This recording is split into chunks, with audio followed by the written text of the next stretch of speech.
Assalamualaikum warahmatullahi wabarakatuh. Alhamdulillah, wassalatu wassalamu ala rasulillah wa ala alihi wa sahbihi wa mawala.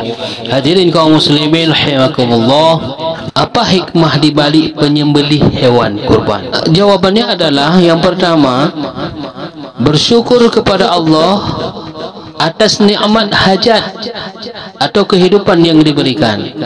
Yang kedua adalah menghidupkan ajaran Nabi Ibrahim alaihi salam. Ibrahim Halilullah, kekasih Allah, yang ketika itu Allah memerintahkan beliau untuk menyembelih anak tercintanya sebagai tebusan, yaitu Nabi Ismail alaihi salam ketika hari An-Nahr atau pada hari Idul Adha. Yang ketiga, agar setiap mukmin mengingat kesabaran Nabi Ibrahim dan Ismail alaihissalam yang ingin membuahkan ketaatan kepada Allah dan kecintaan nabinya lebih dari diri sendiri dan anak. Pengorbanan seperti inilah yang menyebabkan lepasnya cobaan sehingga Ismail pun berubah menjadi seekor domba. Jika setiap mukmin mengingat kisah ini, seharusnya mereka mencontoh dalam bersabar ketika melakukan ketaatan pada Allah, dan seharusnya mereka mendahulukan kecintaan Allah dari hawa nafsu dan syahwatnya. Hikmah yang keempat adalah ibadah korban lebih baik daripada bersedekah dengan uang yang semisal dengan hewan korban. Hadirin rahimakumullah, raihlah ikhlas dan takwa dari sembelihan kurban. Menyembelih kurban adalah suatu ibadah yang mulia dan bentuk pendekatan diri kepada Allah Subhanahu wa taala.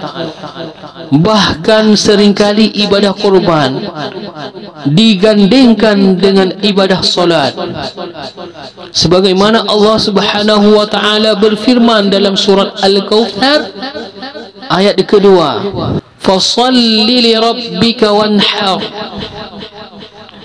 yang maknanya maka dirikanlah solat karena Tuhanmu dan berkurbanlah. Qul inna salati wa nusuki wa mahyaya wa mamati lillahi rabbil alamin. Katakanlah, sesungguhnya salatku, nusukku, hidupku dan matiku hanyalah untuk Allah, Rabb semesta alam. Dapat dalam surah Al-An'am ayat 162. Di antara tafsiran an-nusuk adalah sembelihan, sebagaimana pendapat Ibnu Abbas, Sa'id bin Jubair, Mujadid dan Ibnu Qutaybah mengatakan bahawa makna an-nusuk adalah segala sesuatu yang mendekatkan diri pada Allah Azza wa Jalla, namun umumnya digunakan untuk sembelihan. Ketahuilah, yang ingin dicapai dari ibadah kurban adalah keikhlasan dan ketakwaan, dan bukan hanya daging atau darahnya. Allah Subhanahu wa taala berfirman, "La yanalullaha luhumuha wala dima'uha walakin yanaluhu taqwa minkum", yang maknanya daging-daging unta dan darahnya itu sekali-kali tidak dapat mencapai keridhaan Allah Subhanahu wa taala, tetapi ketakwaan dari kamulah yang dapat mencapainya. Quran surat Al-Hajj ayat 37. Ingatlah, bukanlah yang dimaksud hanyalah menyembelih saja, dan yang Allah harap bukanlah daging dan darah kurban tersebut, karena Allah tidaklah butuh pada segala sesuatu dan dialah yang pantas diagung-agungkan. Yang Allah harapkan dari kurban tersebut adalah keikhlasan, ihtisab, selalu mengharap-harap pahala darinya, dan niat yang soleh.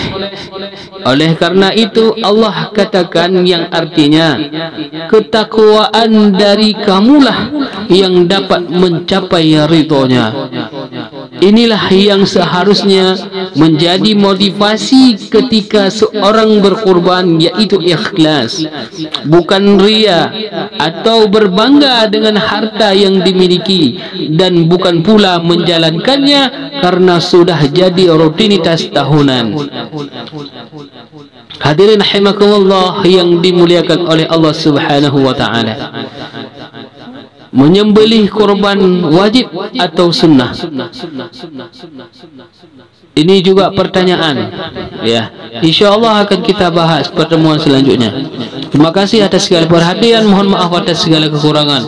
Usikum binafsi bitaqwallah. Wassalamualaikum warahmatullahi wabarakatuh.